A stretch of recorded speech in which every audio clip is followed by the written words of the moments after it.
Chers amis, bonjour. Soulager ou guérir vraiment? J'aurais pu d'ailleurs faire le titre suivant, se soulager ou guérir vraiment. Car que ce soit se guérir soi-même ou guérir quelqu'un d'autre, en tout cas aider quelqu'un à guérir, vous allez voir que je vais vous parler de quelqu'un qui m'a très gentiment confié sa préoccupation concernant ce que j'ai dit lors d'une précédente vidéo concernant le fait que nous soyons cause de ce qui nous arrive. Et vous allez voir que c'est très important et très intéressant que des personnes comme ça osent me dire qu'ils ne sont pas d'accord. Parce que d'une part, il se pourrait très bien que je puisse me tromper, et je peux très bien être dans l'erreur, ou je peux très bien à la limite corriger quelque part. Voilà, en tout cas, il se peut aussi, peut-être aussi que je puisse donner de suffisantes raisons pour ce que j'ai affirmé jusqu'à présent. En tout cas, c'est intéressant parce que ça va soulever quand même des problèmes fondamentaux. Et justement, ce problème de la causalité, de l'importance de cette causalité, et finalement l'importance que je lui donne aussi, vous allez voir que c'est très important concernant le fait de guérir réellement, de guérir vraiment. Est-ce qu'il s'agit simplement d'arranger les choses et de se soulager, finalement, dans la vie, quand on se trouve avec un problème, ou est-ce qu'il faut vraiment faire un travail sur soi et aller plus loin? Voilà. Donc, je vais justement me servir d'une réponse que j'ai faite en me servant donc de mon enregistreur audio, car sur le moment donc j'ai exprimé donc ce que je pensais et je vais commenter même ce que vous allez m'entendre dire. Donc je vais déclencher mon magnétophone. Suite à ma vidéo concernant le fait que nous soyons responsables complètement de notre avenir, je vais répondre à quelqu'un qui m'a dit la chose suivante. Je ne suis pas convaincu que nous soyons responsables de tout. Quelqu'un qui a été victime d'agression ou d'un abus, et encore plus quand on est enfant, a besoin d'empathie et de bienveillance. Va-t-on lui dire qu'il est responsable? Ça ne l'aidera pas du tout. Au contraire. Alors je vais répondre. Alors, j'interromps un petit peu. En effet, cette personne me dit des choses tout à fait justes. Tout à fait justes, parce que, en effet, je dirais que, vous allez le voir, en effet, l'empathie, c'est quelque chose de très important. Et qu'il ne s'agit pas de, justement, sous prétexte que on a la connaissance, la compréhension du fait que nous soyons cause, que les autres soient cause, que nous soyons cause nous-mêmes. Ce n'est pas pour autant que nous devons être, en quelque sorte, je dirais, des charcutiers, des bouchers, littéralement. C'est-à-dire que quand on se trouve en présence de quelqu'un qui souffre, eh bien, c'est la moindre des choses, justement, de montrer de l'empathie, justement. Donc, je vais poursuivre mon enregistrement. D'abord, il est évident que l'empathie est une chose primordiale lorsque quelqu'un souffre, lorsque quelqu'un se trouve en difficulté. Mais l'empathie et la bienveillance tout court devraient être une attitude courante, pas uniquement vis-à-vis de ceux qui souffrent. La bienveillance, l'empathie, l'écoute, c'est, je dirais, le fondement même d'une attitude constructive et qui apportera beaucoup de bien à l'humanité. Mais là encore, quand on parle donc d'empathie, l'empathie, c'est bien beau.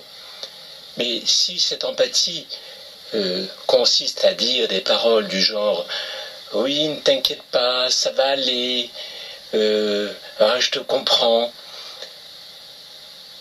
et si la personne souffre, elle a besoin non seulement d'empathie, mais d'aide, a besoin de soutien, a besoin qu'on passe du temps avec cette personne, que l'on la prenne en charge réellement, que l'on l'entraîne vers quelque chose de plus constructif, de plus, je dirais, de plus agréable pour elle. Hein. Donc, beaucoup de personnes maintenant dans notre société nous parlent d'empathie, et quand on voit dans la réalité la manière dont ils se comportent au quotidien, mais ce n'est qu'une pure hypocrisie. C'est-à-dire que on est là en train donc de faire semblant d'écouter, faire semblant finalement d'avoir de l'empathie, hein, mais la véritable empathie, c'est avant tout le fait non seulement d'être à l'écoute de l'autre et de le comprendre, de lui montrer que nous sommes avec lui, que nous sommes en train de le soutenir et que nous sommes prêts à faire tout ce qu'il faut pour qu'il aille mieux. Et aussi le fait que cette personne se rende compte qu'elle n'est pas seule et que nous sommes solidaires, nous sommes ensemble. Donc, là encore, lorsque je dis que nous sommes complètement responsables de notre avenir, et donc nous sommes cause, en quelque sorte, de ce qui nous arrive, forcément, hein, eh bien, ça ne veut pas dire que d'abord nous soyons coupables d'une part, et ça ne veut pas dire que l'on doit se priver donc d'empathie, que l'on ne doit surtout pas avoir d'empathie et qu'on ne doit pas aider les personnes qui se trouvent en difficulté. Bien au contraire.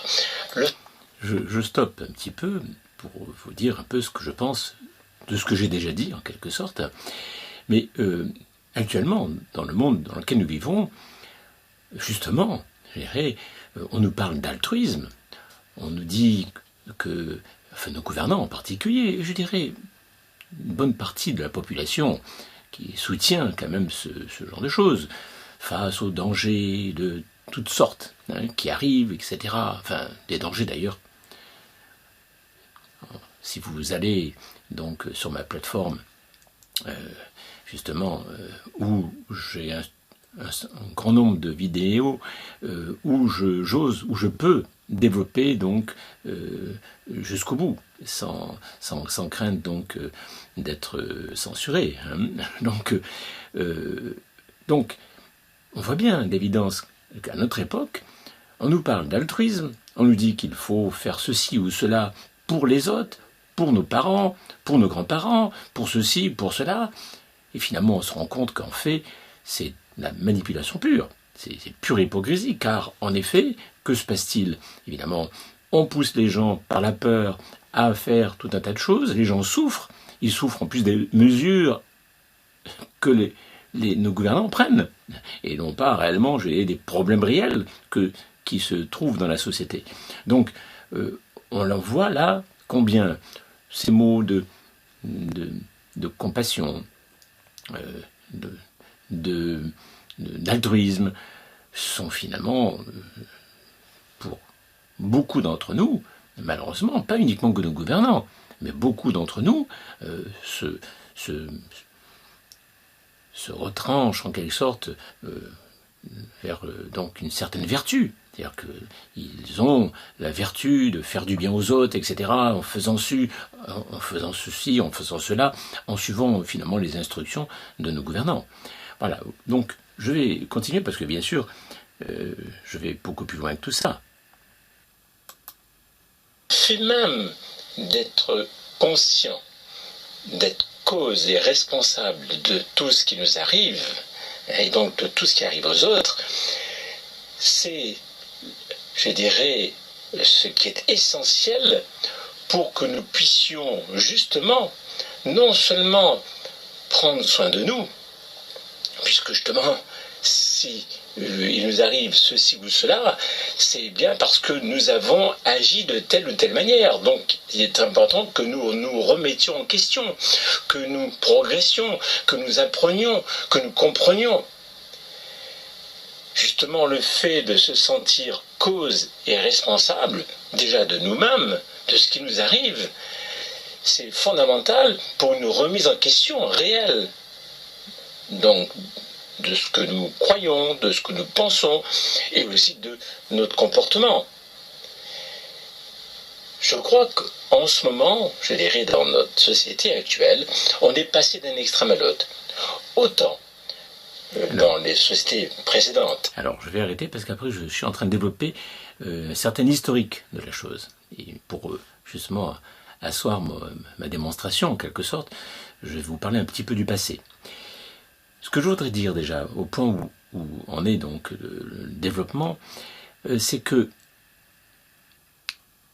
dans la mesure où nous sommes conscients d'être cause, mais responsables, dans la mesure où nous avons un libre arbitre, nous sommes responsables de ce qui nous arrive, ce que nous faisons, qui a des conséquences forcément sur les autres et puis aussi sur notre futur.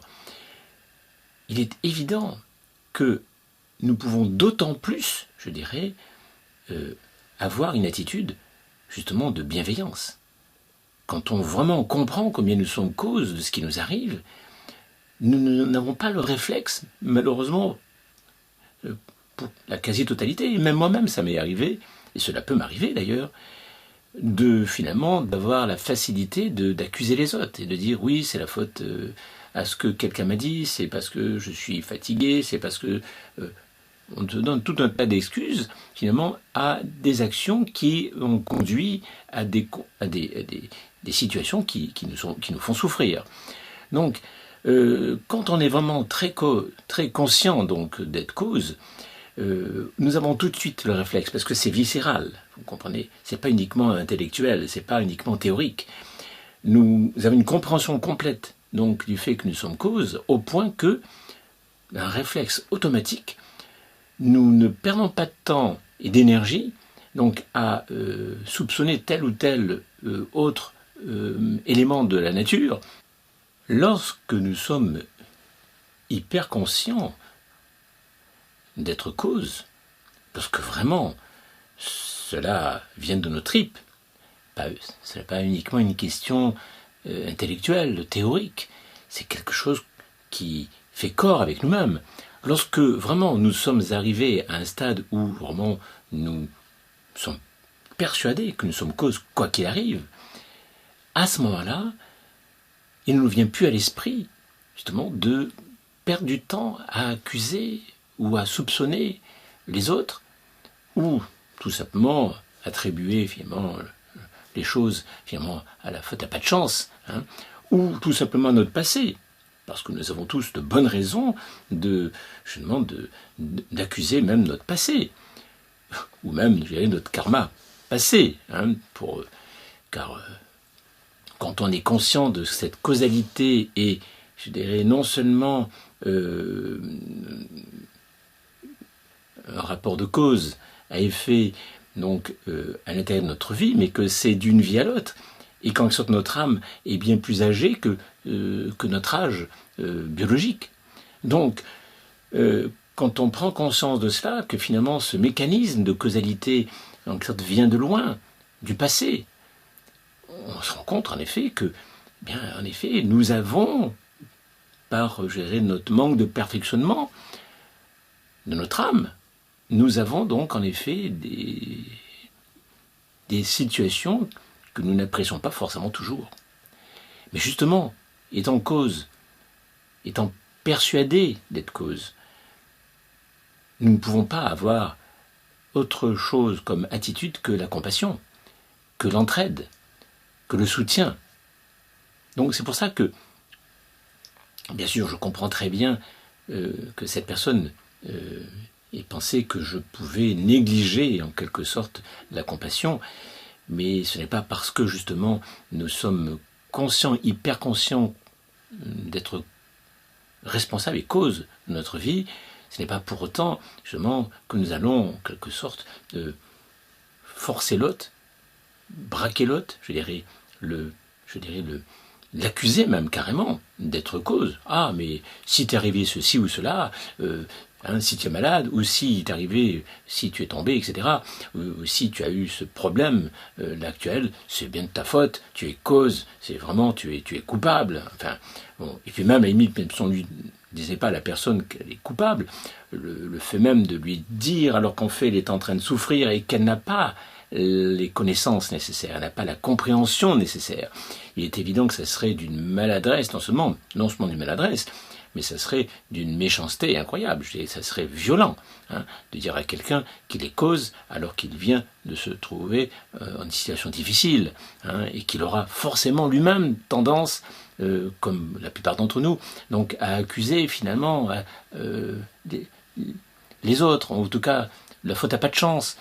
Voilà, donc comprenez bien que, contrairement à ce que certains ont pu penser d'ailleurs, parce que je présume qu'il n'y a pas que cette personne qui a pu penser ce genre de choses, ce n'est pas parce que l'on est hyper conscient d'être cause et responsable de sa vie que pour autant nous sommes entraînés en quelque sorte à être justement d'un irrespect total vis-à-vis de l'autre.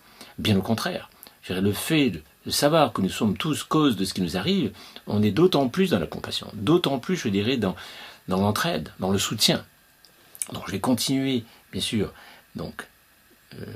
l'enregistrement. Avec les religions, nous avions tendance à être culpabilisés. C'est ça. Nous sommes cause, mais coupables. C'est ça. Donc j'étais en train de vous parler, là j'ai peut-être un peu coupé trop juste, c'est-à-dire que dans le passé, avec les religions, nous étions non seulement cause, mais coupables. Donc je continue. Pas de tout. Autant dans la société dans laquelle nous nous trouvons maintenant, actuellement, nous sommes allés à l'extrême. C'est-à-dire que cette fois-ci, nous ne sommes responsables de rien, c'est pas notre faute, c'est le hasard, c'est bien souvent plus la faute des autres, la faute finalement des bourreaux, la faute des agresseurs, la faute donc des violeurs, des voleurs et ainsi de suite. Voilà, c'est la faute des autres, c'est pas de notre faute. Voilà. Donc, et là... Oui, là, j'arrête un petit peu. Là, je parle des bourreaux, des violeurs, de ceux qui agressent. Mais ça ne veut pas dire que ces personnes-là ne sont pas responsables. Ça ne veut pas dire que ces personnes ne doivent pas être condamnées, etc. Donc attention, ne me faites pas dire ce que je n'ai pas dit. Mais il est clair que, en effet, au niveau de la justice, par exemple, eh bien, on aura tendance, de nos jours, j'ai plus que tendance d'ailleurs, finalement, à pardonner, finalement, en tout cas, à avoir quasiment aucune sanction avec des personnes qui, finalement, commettent des crimes sous prétexte, finalement, que ils ont eu une enfance malheureuse et qu'ils ont été traumatisés eux-mêmes dans le passé. Alors, je vais vous laisser continuer à écouter la suite, parce que il y a des choses intéressantes. On voit toutes les conséquences, même sur le plan juridique, toutes les conséquences, je dirais, à tous les niveaux de la société. Et on voit, je dirais, le désastre dans lequel nous nous trouvons. On voit jusqu'où cela peut aller. Donc, je reviens sur cette importance primordiale de prendre conscience que nous sommes cause et responsables de tout ce qui nous arrive. Le fait même d'être conscient de cela nous permet justement de bien comprendre que nous sommes tous en interaction. Nous sommes tous liés les uns les autres. Si justement nous sommes finalement responsables de ce qui nous arrive et finalement de notre importance dans notre comportement pour changer notre vie, mais changer la vie des autres. Je dirais le fait que nous puissions être cause aussi des modifications qu'il peut y avoir chez les autres. Le fait que nous rendions compte combien non seulement nous sommes influençables, mais nous pouvons aussi influencer. Donc nous avons une importance primordiale dans la vie.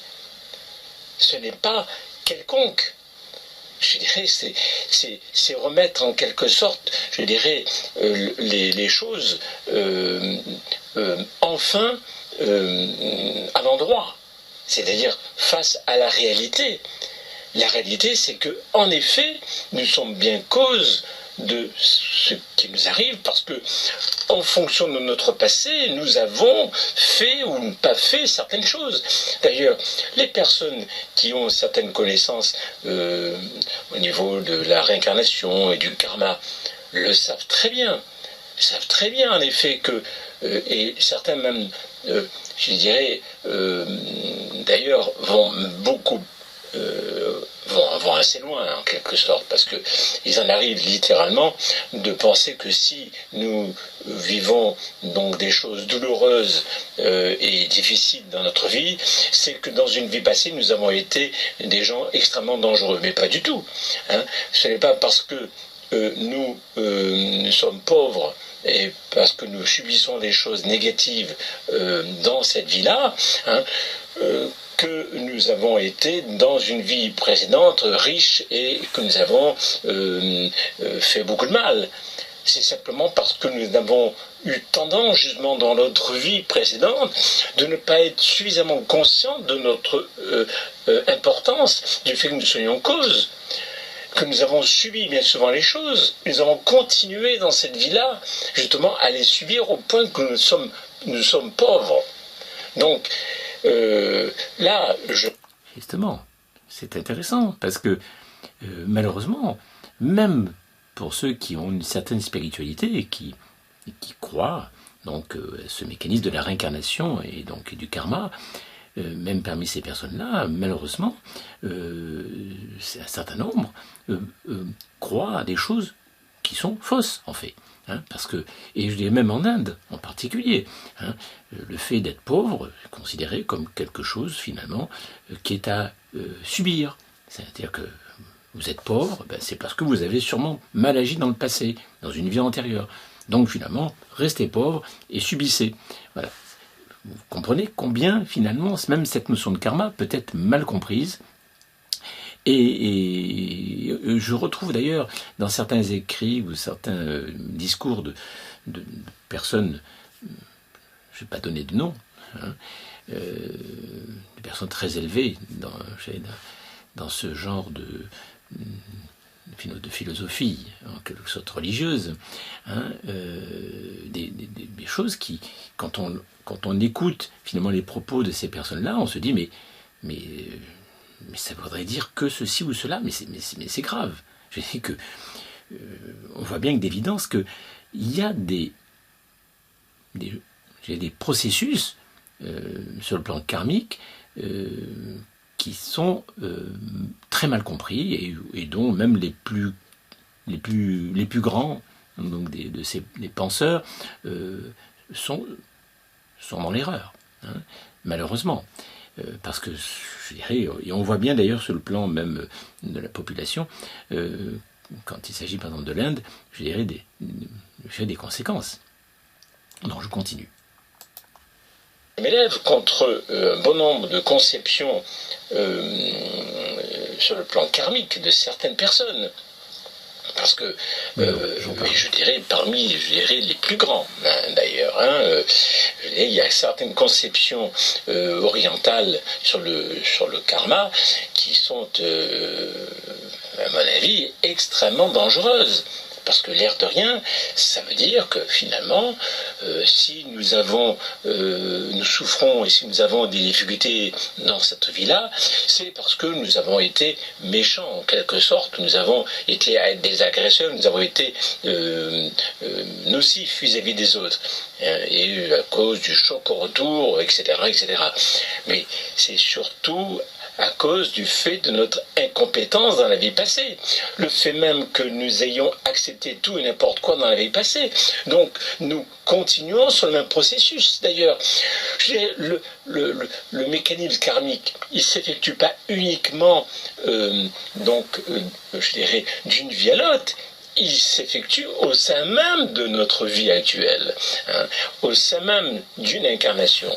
C'est-à-dire que en fonction de notre manière de nous comporter, eh bien nous allons réussir ou échouer. Hein. Et d'ailleurs, on voit bien que finalement, des personnes qui croient avoir réussi sur le dos des autres et se comportent mal, ont un choc au retour, bien souvent dans la vie même, c'est-à-dire des personnes comme Hitler ou comme Staline ou comme d'autres, hein, bien sûr, ont fait beaucoup de mal, mais ils ont eu des chocs en retour, ils ont eu finalement des choses qui les ont en quelque sorte ensuite fait souffrir. Bon, et donc je dirais que il faut arrêter avec, je dirais, cette conception qui consiste à se dire que nous ne sommes pas cause, que finalement, quoi qu'on fasse, finalement, il n'y aura pas de conséquences, parce que c'est ça, finalement. Quand on est en train de se dire « Oh, mais il faut surtout ne pas dire à une personne qui souffre que finalement, elle est responsable », bien sûr, il ne s'agit pas de commencer par là.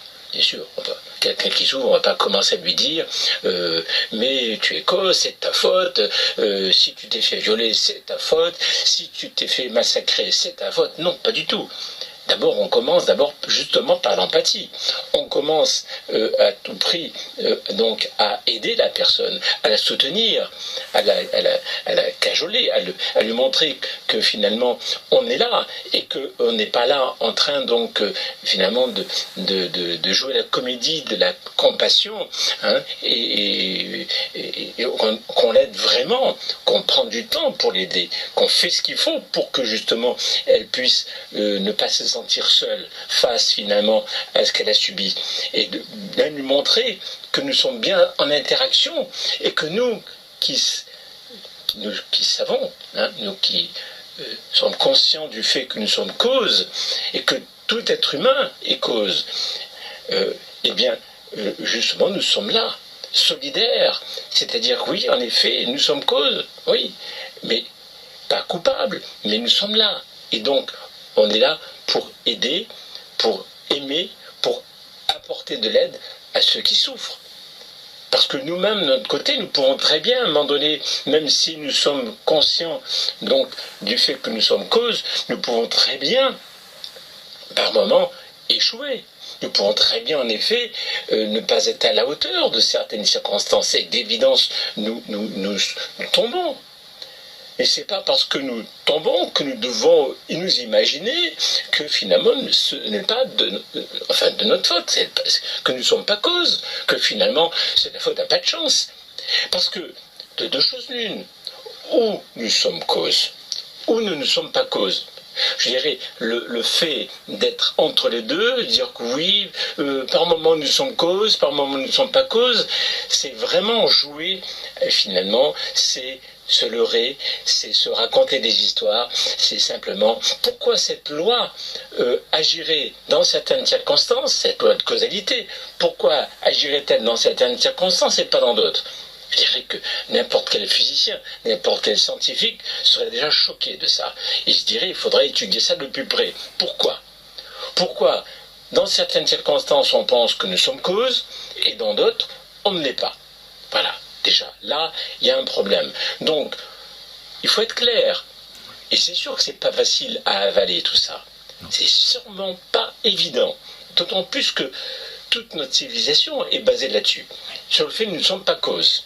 Hein, c'est-à-dire que c'est pas de notre faute, hein, et donc on arrive finalement bien souvent en justice à des situations où les circonstances atténuantes finalement permettent finalement à des véritables crapules d'échapper finalement au pire, hein, donc de ne pas être en quelque sorte réellement, je dirais, traité correctement, sous prétexte que ce n'est pas de sa faute. Hein. Finalement, c'est la faute du fait que il a été maltraité dans le passé, et que finalement, durant son enfance, il a été vraiment lui-même frappé, et il a été lui-même violé, et ainsi de suite, abusé, etc. Bon, alors sous prétexte finalement que l'on a subi des malversations dans le passé, Hein. Donc automatiquement, c'est pas de notre faute.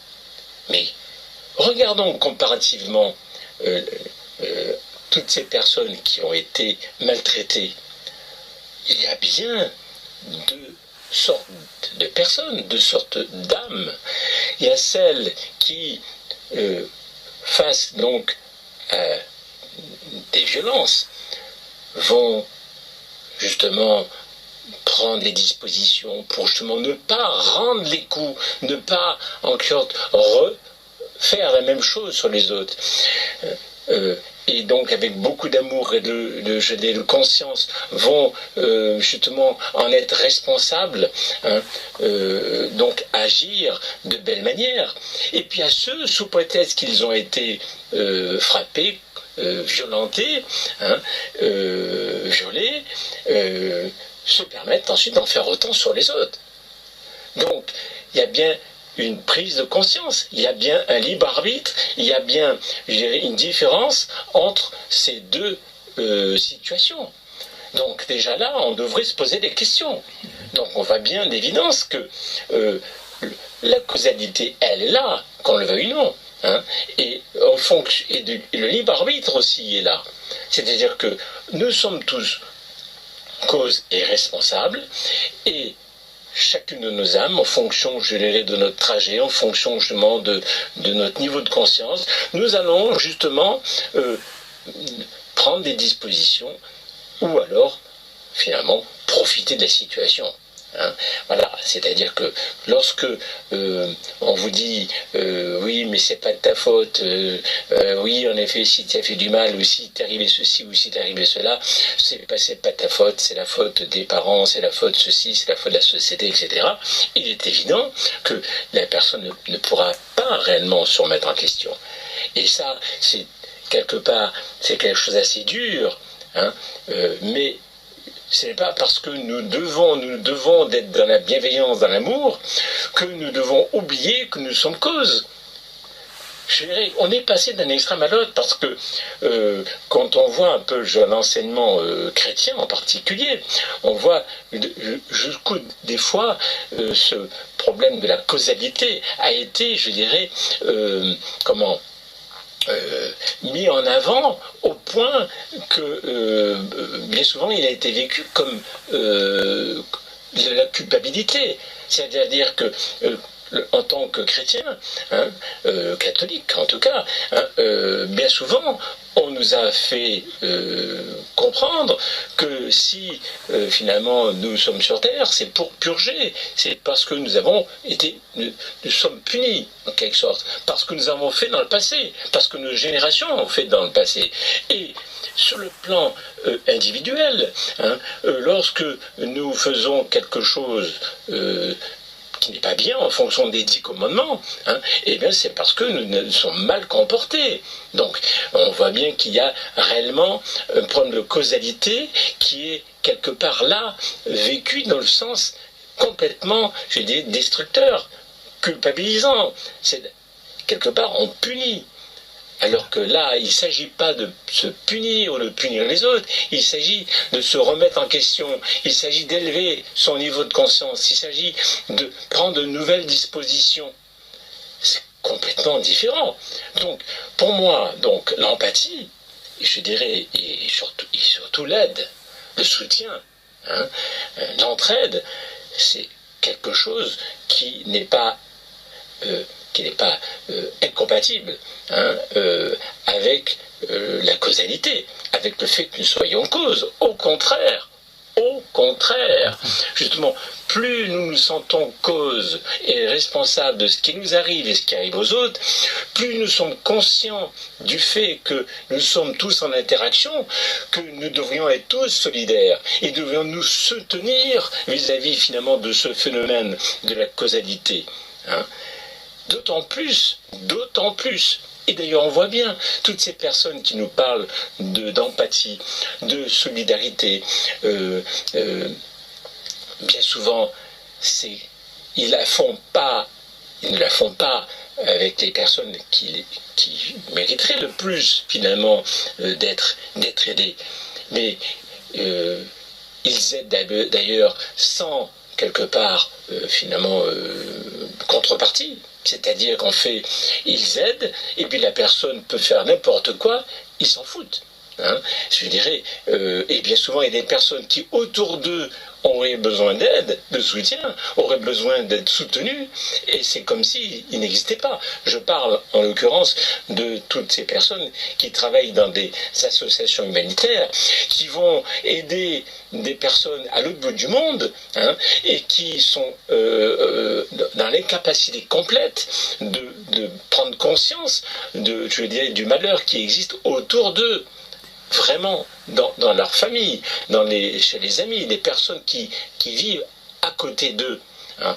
Et justement, on voit là toute l'hypocrisie de la chose. Hein. Voilà. Et... Alors, j'interviens de nouveau. C'est-à-dire que le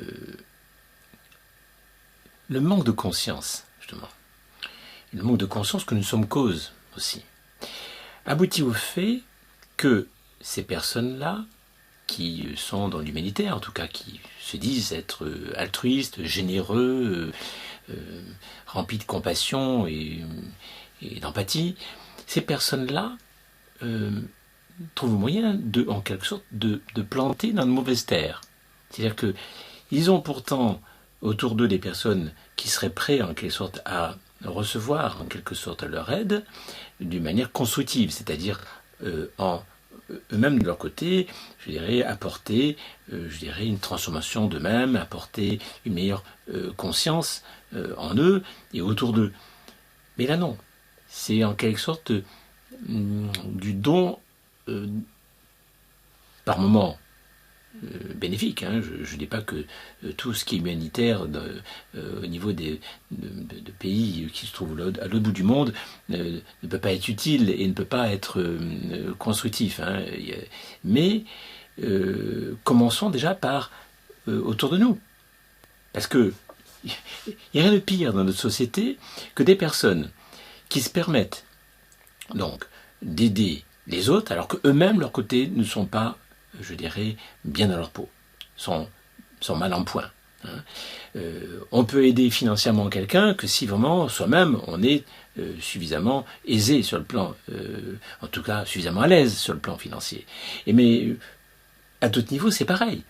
Beaucoup de personnes rendent des services, apportent leur aide à d'autres personnes, alors qu'eux-mêmes de leur côté se trouvent en difficulté, alors que finalement, et donc ils se mettent d'autant plus en difficulté. Donc je dirais que ce que nous pouvons donner de meilleur aux autres, c'est ce que nous sommes.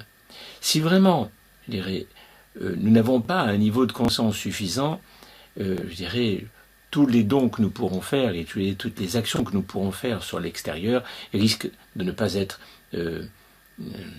appropriées. Et donc de provoquer peut-être plus de mal que de bien. D'ailleurs, combien de fois dans la vie ça peut nous arriver donc de nous rendre compte que nous avons voulu aider quelqu'un et finalement que ça s'est mal passé et que la personne même nous en veut de l'avoir aidé ou tout du moins nous en veut de l'avoir voulu l'aider, l'avoir voulu en quelque sorte lui donner des conseils ou autre chose. Hein. Bon, donc ça prouve bien combien justement les actions en limite de générosité en elles-mêmes ne portent pas forcément leurs fruits constructifs. Hein. Voilà.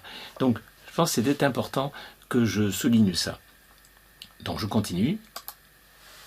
Et on voit aussi toute l'inconscience, parce que là-dedans, je dirais, on est vraiment dans un processus qui est loin d'être élevé en conscience. Voilà. Donc, il est très important de se rendre compte de cela, hein, de bien se rendre compte que finalement, cette histoire d'empathie, vraiment, ça doit être vécu d'une manière vraiment autre que celle qui consiste simplement d'être à l'écoute, parce que ça peut devenir littéralement, je dirais, de la simple hypocrisie. On fait notre petite BA, on écoute. Oui, oui, oui, en effet, oh là, oh, je te plains, ah, mon pauvre ou ma pauvre, hein, franchement, etc. Et puis c'est tout. Terminé, un petit coup de fil et c'est fini. Et puis finalement, en attendant, la personne peut, je dirais, sombrer complètement.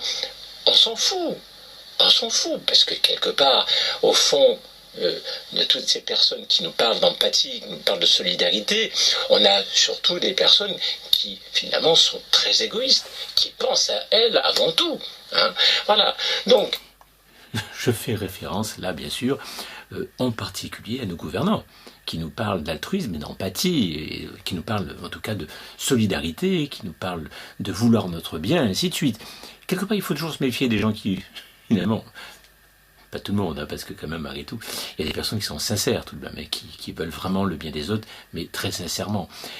Peut-être pas de la bonne manière, mais en tout cas, qu'ils veulent vraiment le bien. Mais il faut se méfier de toutes ces personnes qui sont en train de nous dire faites ceci, faites cela, et si je fais ceci, je fais cela, c'est pour vous, c'est pour votre bien, donc faites comme je vous dis, c'est pour votre bien. Bien souvent, ce sont des manipulateurs et des personnes qui sont en train d'essayer de vous escroquer, d'essayer de vous soutirer finalement un consentement à être picousé par exemple, ou un consentement à plein de choses, d'accord ? Donc, vous comprenez, vous voyez combien, à travers cette histoire donc de causalité, donc de karma, de conscience aussi, on arrive à traiter de tout un tas de problèmes de la société, hein, et donc et de mécanismes. Donc, c'est très utile de faire le lien entre toutes ces choses-là. J'ai la causalité dans toutes ses ramifications et dans toutes ses applications. Je continue. Voilà, donc il faut une bonne fois pour toutes comprendre que d'abord l'empathie, il faut savoir ce que c'est que la véritable empathie. Hein, ça ne consiste pas uniquement qu'à l'écoute, et là, ça consiste à l'aide, l'entraide, d'accord ?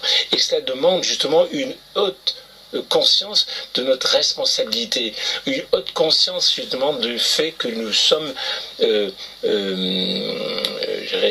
cause de tout ce qui nous arrive, hein, pour nous-mêmes et pour les autres. Voilà.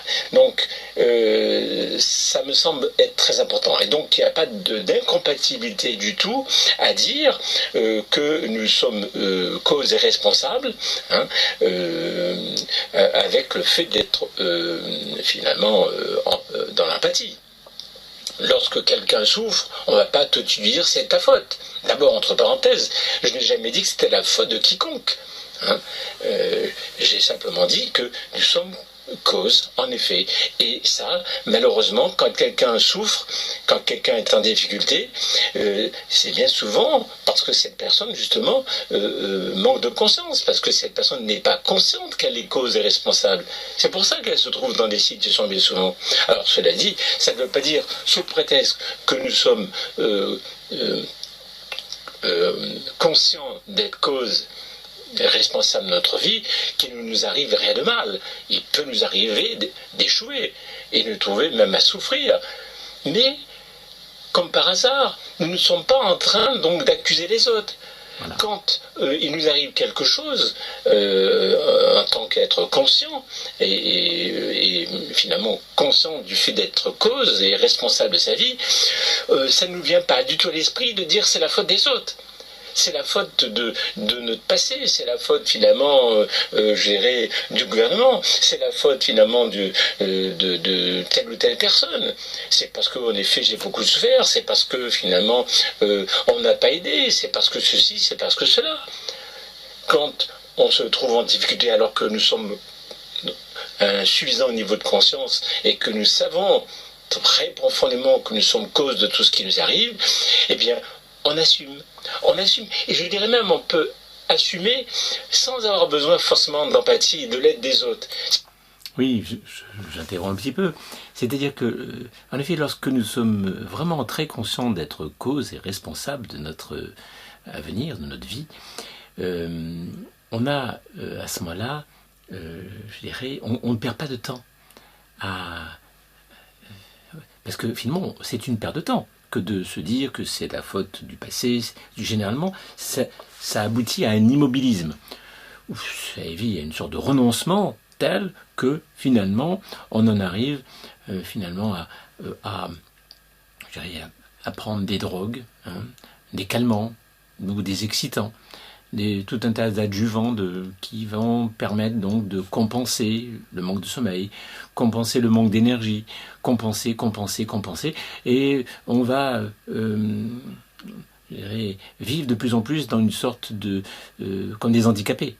On va s'handicaper par le fait qu'on va se donner des moyens de compenser certaines choses qu'on n'a pas voulu transformer en nous, des choses que finalement à laquelle on a renoncé. Voilà. Donc, le fait de se sentir cause est évident, nous pousse automatiquement à prendre des décisions face, je dirais, à l'adversité. Je dirais que ça nous rend résilients. Ça nous permet, quelles que soient les circonstances, malgré tout de faire face, malgré tout de faire ce qu'il faut, d'une manière la plus judicieuse possible. Donc, je continue. C'est qu'on assume ce qui nous arrive en prenant en compte et avec beaucoup de courage et beaucoup, je dirais, de détermination à justement corriger de manière à ce que vraiment nous puissions les mieux. Et entre autres, on accepte finalement l'idée que nous ne sommes pas éternels, on accepte l'idée aussi que finalement, évidemment, il y a des hauts et des bas dans la vie, et que la souffrance, ce n'est pas une punition, la souffrance, c'est avant tout un signal qui nous permet justement donc de comprendre qu'il y a quelque chose qui ne va pas dans notre vie, qu'il y a d'évidence des choses qui se détériorent, et donc il faut corriger, qu'il faut améliorer.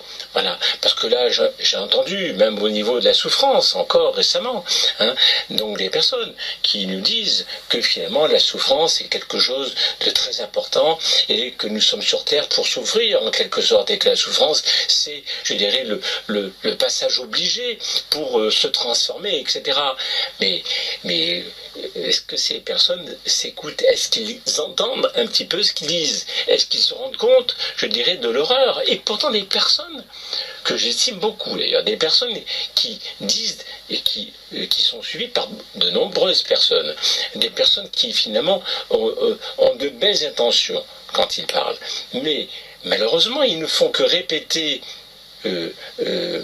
concernant la souffrance, ils ne font que répéter certains enseignements plus ou moins orientaux. Hein, et qui finalement nous disent que finalement, ben oui, la souffrance est là évidemment pour justement pour nous sanctionner, etc. Non, elle ne nous sanctionne pas, elle n'est pas en train donc je dirais de nous pousser. C'est la conscience qui nous permet, parce qu'il y a des personnes qui souffrent, et c'est pas pour autant qu'elles se transforment. Parce que au lieu de se remettre en question, au lieu de sentir cause et donc de se remettre en question et de modifier leur attitude, ils ne font que s'apitoyer sur leur sort en pensant que c'est la faute des autres, etc. Et que finalement, c'est finalement leur destin. C'est ça le problème, c'est qu'il y a beaucoup de personnes qui, quand ils souffrent, quand ils se trouvent en difficulté, c'est la faute des autres, c'est la faute à pas de chance, et donc ce sont des victimes, et quelque part, voilà, ils attendent finalement que finalement on les reconnaisse dans leur souffrance, on les reconnaisse dans le... Voilà, en attendant... J'interromps un petit peu, et en fait, ces personnes s'enfoncent littéralement, c'est-à-dire qu'au lieu de sortir de la souffrance, au lieu de finalement d'arriver à rebondir. Ben non, c'est littéralement, je dirais, un puissant fond, c'est-à-dire qu'il dégringole de plus en plus. Justement concernant ces personnes qui tiennent des propos sur justement sur la souffrance, venant en quelque sorte de ce monde oriental, d'Extrême-Orient. Quelqu'un de très connu a dit récemment, justement, si l'humain est sur Terre, sa condition est de souffrir. Si l'humain est sur Terre, sa condition est de souffrir. Et donc, bien sûr, c'est attribué à Bouddha. Alors, je ne sais pas si Bouddha a dit vraiment ça, mais probablement oui. Je pense que cette personne a une grande connaissance concernant cette culture orientale. Donc, si l'humain est sur Terre, sa condition est de souffrir. Mais, bien sûr, je dirais, la condition de l'être humain, c'est pas de souffrir. La condition de l'être humain, c'est d'avoir du plaisir, de souffrir. En effet, il y a des moments où c'est bien, où on est bien, des moments où on souffre. C'est pas la condition de souffrir. Le fait de dire que sa condition est de souffrir, c'est comme si on ramenait tout à la souffrance. Comme si finalement, on considérait que finalement, il n'y a que la souffrance. On est sur Terre pour souffrir, et le meilleur moyen de se délivrer de cette souffrance, c'est de supprimer nos désirs, de supprimer finalement toutes ces attentes, de supprimer en quelque sorte toutes ces frustrations. Donc, parce que pourquoi d'ailleurs dans cette philosophie d'Extrême-Orient on nous dit ça, c'est-à-dire qu'en fait l'idée c'est que le désir entraîne finalement, s'il n'est pas satisfait, donc la frustration et donc la souffrance. Donc le meilleur moyen finalement de ne pas souffrir, c'est de supprimer le désir. Mais à ce petit jeu-là, et dans d'autres vidéos je le développe, mais je pourrais le développer de nouveau avec vous. À ce petit jeu-là, on peut arriver à supprimer beaucoup de choses, parce qu'il y a beaucoup de choses qui peuvent nous faire souffrir, et donc, en fait, il ne s'agit pas de supprimer, je dirais, le désir ou même d'autres choses, mais il faut gérer. Et nous ne pouvons gérer que dans la conscience. Plus nous augmentons notre niveau de conscience, et plus nous pouvons gérer correctement nos désirs, nos besoins, et donc c'est bien justement dans la mauvaise gestion, dans le manque de conscience que se trouve le problème. Donc ce n'est pas le désir qui est dangereux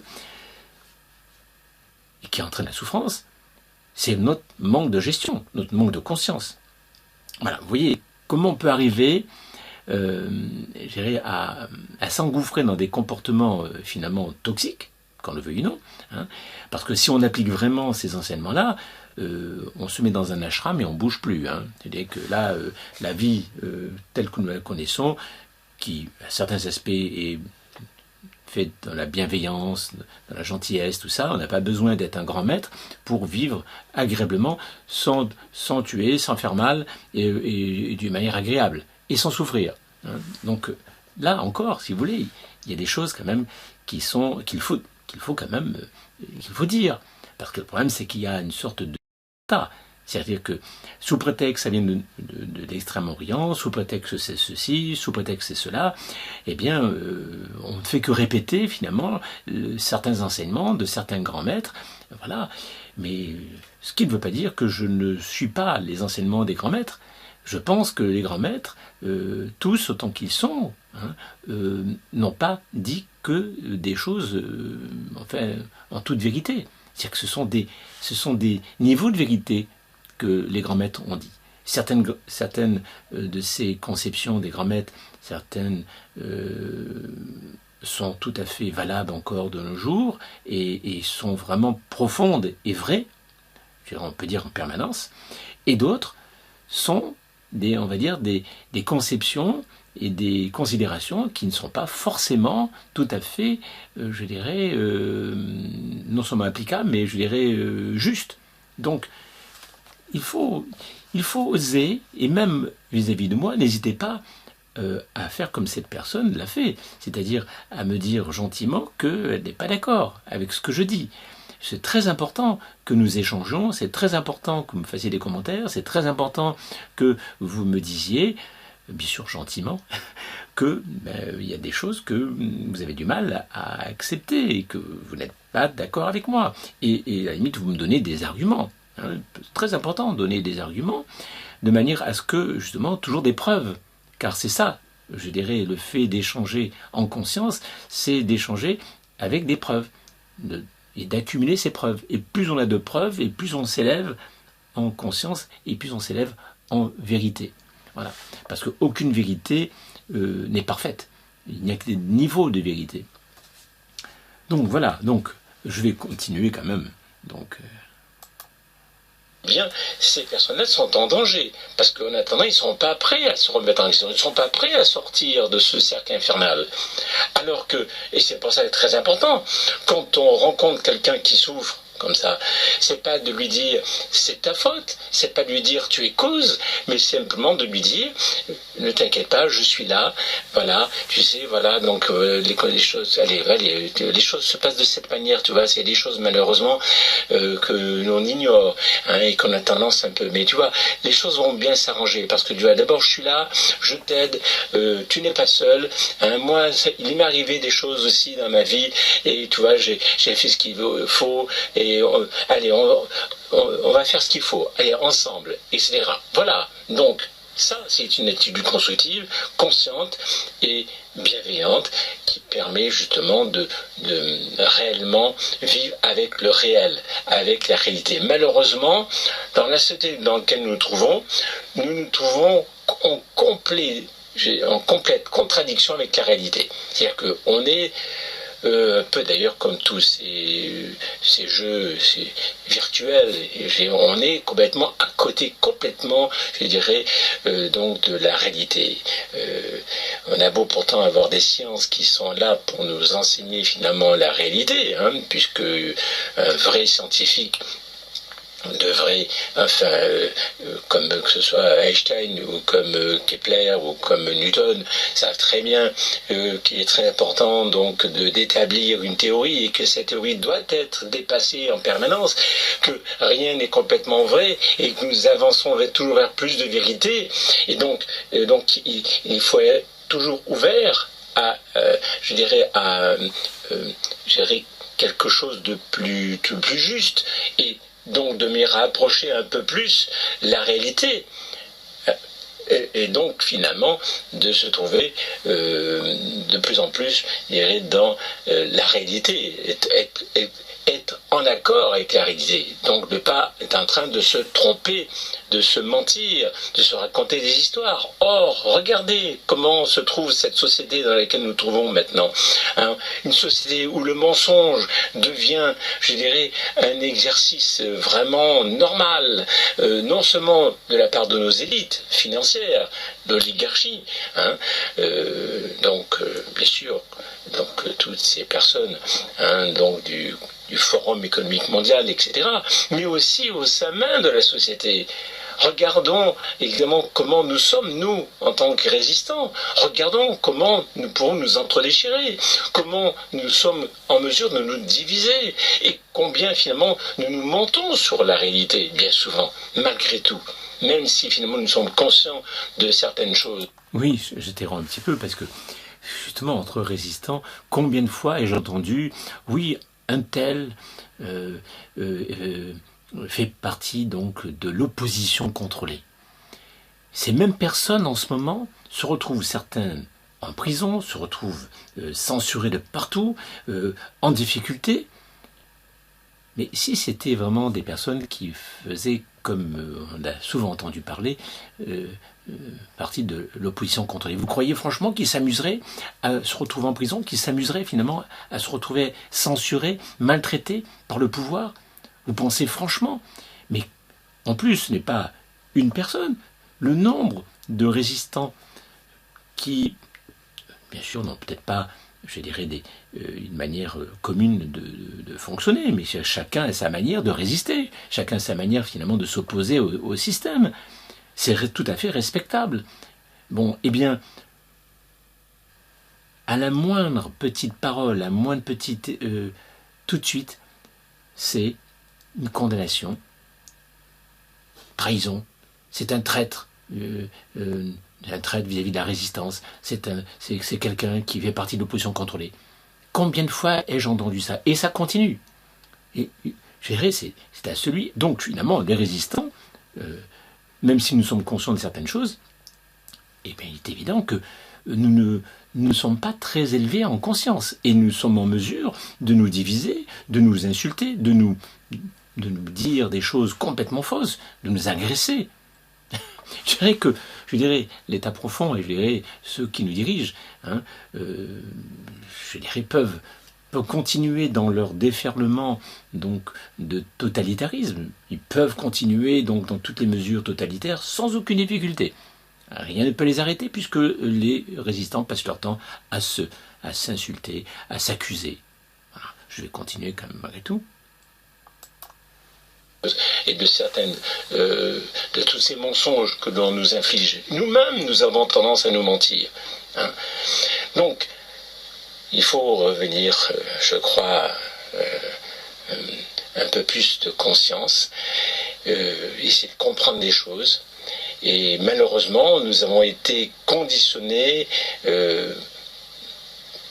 depuis des dizaines d'années, tout particulièrement, je dirais, à vivre à l'opposé des croyances religieuses chrétiennes et en tout cas religieuses tout court, hein, qui étaient extrêmement culpabilisantes, avec des commandements, etc. Quelle que soit la religion. Nous n'avons pas besoin de commandements ni quoi que ce soit. Nous n'avons pas besoin finalement qu'on nous punisse. Il est très important que chaque être humain se considère comme responsable, cause et responsable, et que nous sommes vraiment, que Dieu est en nous. La force divine est en nous, et c'est à nous finalement de faire ce qu'il faut.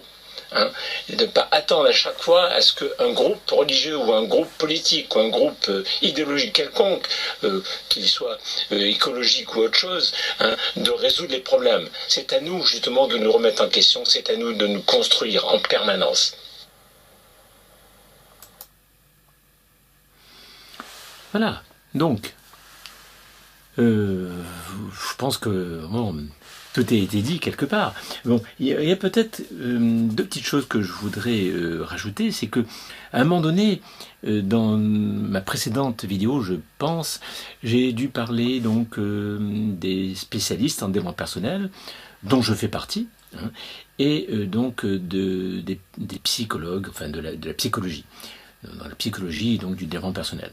Je n'étais pas en train donc d'accuser les psychologues, je dirais, dans leur majorité, ni de, je dirais, les spécialistes en développement personnel. Mais je dis que il y a des courants donc de pensée en développement personnel et en psychologie actuellement qui sont, en fonction de ce que je viens de vous dire, plutôt toxiques. C'est-à-dire que au lieu donc de traiter même, je dirais, ceux qui commettent des crimes d'une manière vraiment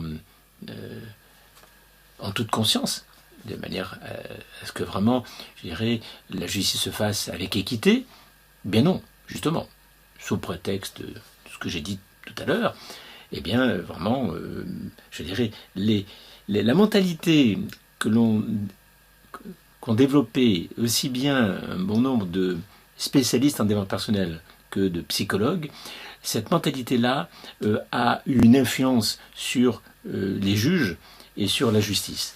Et donc, on en voit, parce que là, on voit les résultats. Mais bien sûr, on s'en plaint de ces résultats. Mais la cause, là encore, vous voyez, on est toujours dans notre processus de la causalité. La cause, ben oui, la cause, c'est forcément, il y a une élite. Et ce sont les élites qui, justement, transmettent certaines connaissances. Ce sont les médias qui transmettent des connaissances. Et si l'élite dominante, qu'elle soit spécialiste en psychologie ou en développement personnel, si l'élite dominante, je dirais, transmet un certain type donc, de conception, il est évident qu'à ce moment-là, ça va jusqu'à au simple juge et à la justice. On en a les conséquences. Je dirais que c'est pas innocent. Le fait de faire du développement personnel ou d'être un spécialiste, en tout cas de former en développement personnel, d'être formateur en développement personnel ou formateur ou simplement psy, c'est pas innocent. Nous avons une grande responsabilité dans ce que nous disons et ce que nous faisons. Oui, mais en fait c'est ça. J'avais juste ça à vous dire. Écoutez, j'espère que ça a été un peu long. J'espère que plutôt long. mais il fallait que je vous exprime toutes les ramifications, tout ce qu'entraîne en quelque sorte cette vraiment prise de conscience du fait que nous sommes cause et responsables de notre avenir, de notre vie. J'ai été un peu long, certes, même beaucoup long peut-être pour certains, mais en tout cas c'était nécessaire parce qu'il fallait à tout prix que vous puissiez être imprégné de ces conceptions-là, parce que malheureusement c'est pas ce qu'on entend la plupart du temps, donc au quotidien. Je dirais, je vous dis, les spécialistes ne sont pas tous d'accord avec moi, loin de là, loin de là. Donc voilà, j'espère que cela vous a plu, et si ça vous a plu, n'hésitez pas à partager, à liker. Au-dessous de la vidéo, vous pouvez vous abonner, et vous savez que YouTube, évidemment, ne peut que faire parler faire connaître mes vidéos que dans la mesure où vous vous abonnez, dans la mesure où évidemment vous likez et vous commentez, et voilà. Donc je vous remercie donc de votre écoute. Vraiment, je vous remercie vraiment pour tous ceux qui me soutiennent, parce que je vois bien que même ceux d'ailleurs qui me font certaines remarques concernant, parce qu'ils ne sont pas tout d'accord, je vois bien qu'ils me soutiennent et qu'en quelque sorte ils apprécient ce que je fais. Donc je vous remercie vraiment de votre écoute, et je vous dis à la prochaine fois. Au revoir, bon courage, prenez soin de vous.